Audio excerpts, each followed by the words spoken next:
প্রিয় শিক্ষার্থীরা, আজ এই ভিডিওতে আমরা আলোচনা করতে যাচ্ছি এইচএসসির হিসাব বিজ্ঞান প্রথম পত্রের একটি গুরুত্বপূর্ণ অধ্যায়, ষষ্ঠ অধ্যায় প্রাপ্য হিসাবসমূহের হিসাবরক্ষণ পদ্ধতি। আমাদের ষষ্ঠ অধ্যায়ের নাম হচ্ছে প্রাপ্য হিসাবসমূহের হিসাবরক্ষণ পদ্ধতি। এই অধ্যায়টি আমাদের খুবই ইম্পর্টেন্ট মনে করতে পারি, কারণ আমাদের প্রত্যেকটি বোর্ডেই আমরা যদি একটু বিশ্লেষণ করি কমপক্ষে একটা আমরা সৃজনশীল পাবই। আমাদের সংক্ষিপ্ত সিলেবাসে এই অধ্যায়টা ছিল না, যার জন্য আমাদের 21 থেকে যে 25 পর্যন্ত সেই বোর্ডে আমাদের এই অধ্যায়টা থেকে অঙ্ক আসেনি, কিন্তু আমাদের যে 17, 18, 19 সেই বোর্ডগুলোতে প্রত্যেকটির মধ্যে আমাদের এই অধ্যায়টা ছিল। আচ্ছা, এই অধ্যায়টা থেকে আজকে আমরা চাচ্ছি একদম বেসিক থেকে শুরু করে যা যা প্রয়োজনীয় সব আলোচনা করে একটা সৃজনশীলের জন্য আমরা প্র্যাকটিস করতে পারি, সেই জন্যই মূলত আমাদের আজকের আলোচনাটা সাজিয়েছি। তাহলে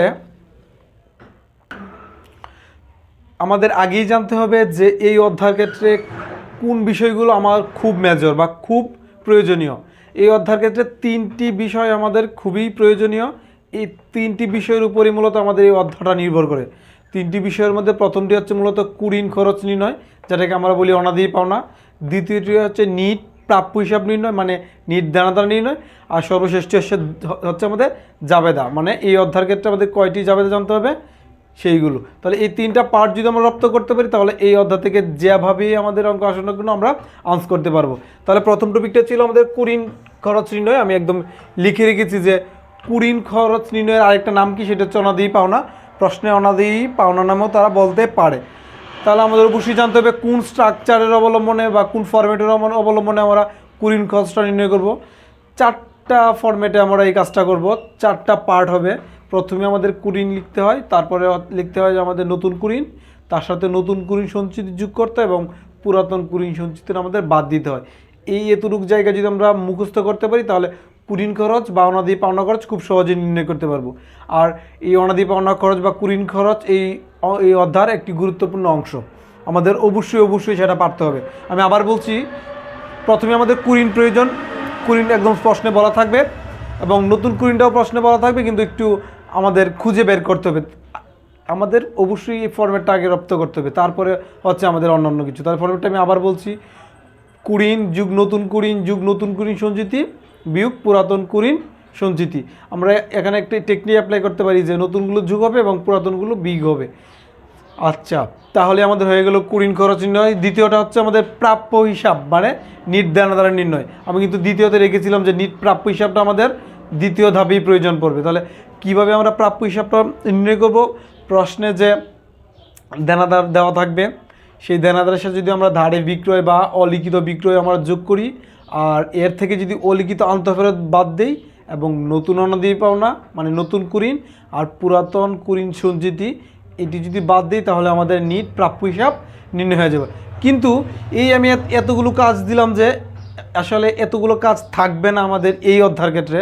আমরা আর্থিক বিবরণী যদি করি আমাদের সেই অধ্যায়ের ক্ষেত্রে আমাদের পূর্ণাঙ্গ 4টা প্রয়োজন পড়বে, কিন্তু এই অধ্যায়ের ক্ষেত্রে আমাদের নিট প্রাপ্য হিসাব নির্ণয় করার ক্ষেত্রে এতগুলো প্রয়োজনই নেই। শুধু আমাদের এতটুকু জানলে হবে যে প্রাপ্য হিসাব থেকে আমাদের নতুন কুড়িনটা বাদ দিতে হবে, এই এতটুকু কনসেপ্ট থাকলেই হবে। কারণ এত বিষয় আলোচনা এই অধ্যায়ের ক্ষেত্রে নয়, কিন্তু অবশ্যই আমাদের শিখে রাখতে হবে, কারণ এটা আমাদের আর্থিক অবস্থার বিবরণী যে অধ্যায়টা আছে সেই অধ্যায়ের জন্য খুবই কার্যকরী হবে এই 2টি ফরম্যাটই, কুড়িন খরচ এবং নিট প্রাপ্য হিসাব।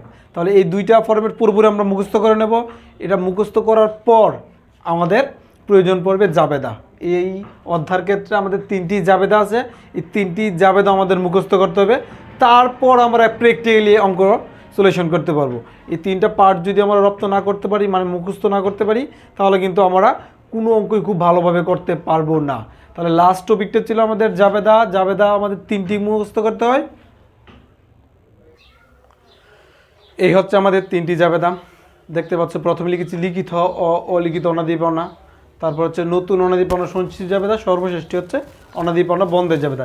এই 3টা পার্টে আমাদের জাবেদা দিতে হয়। প্রশ্ন শুধু বলে দিবে যে প্রয়োজনীয় জাবেদা খিলা দাও, তাহলে তোমার এই 3টি জাবেদাই দিতে হবে। মানে এখানে লিখিত এবং অলিখিত অনাদি পাওনা জাবেদা দিতে হয় প্রথমে, দ্বিতীয়তে দিতে হয় নতুন অনাদি পাওনা সঞ্চিতির, এবং সর্বশেষে এই অনাদি পাওনাকে বন্ধ করতে হয়, এই বন্ধের জাবেদা দিতে হয়। 3টি পার্টে লিখিত এবং অলিখিতের জন্য আমাদের একই জাবেদা দিলেই হয়। মানে প্রশ্ন যদি লিখিত বলা থাকে তাহলে আমরা এই জাবেদা দেব, প্রশ্ন যদি অলিখিত অনাদি পাওনা বলা থাকে তাহলে আমরা এই সেম জাবেদাই দিব, অনাদি পাওনা হিসাব, অনাদি পাওনা সঞ্চিতি ডেবিট আর দানাদার হিসাব ক্রেডিট। আর লিখিতকে আমরা আরও একটি নামে পেতে পারি প্রশ্নে, যে হিসাবভুক্ত অনাদি পাওনা বলতে পারে বা সমন্বয়কৃত অনাদি পাওনা বলতে পারে। এই তিনোটা আমাদের একই সমর্থক অর্থ।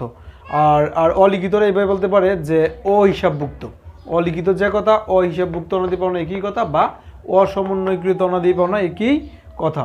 তাহলে এই কথাগুলো থাকলে বাবু লিখিতকে বুঝিয়েছে, আর এইগুলো থাকলে বাবু আমরা অলিখিত বুঝিয়েছে, কিন্তু তাদের জন্য জাবেদা সেম।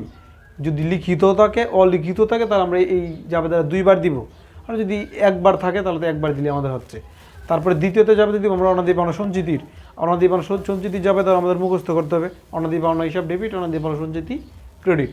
আর সর্বশেষ জাবেদারও দিতে হবে যে অনাদি পাওনার বন্ধের জাবেদাটা, যাই বিবরণী হিসাব ডেবিট, অনাদি পাওনা হিসাব হবে এখানে ক্রেডিট।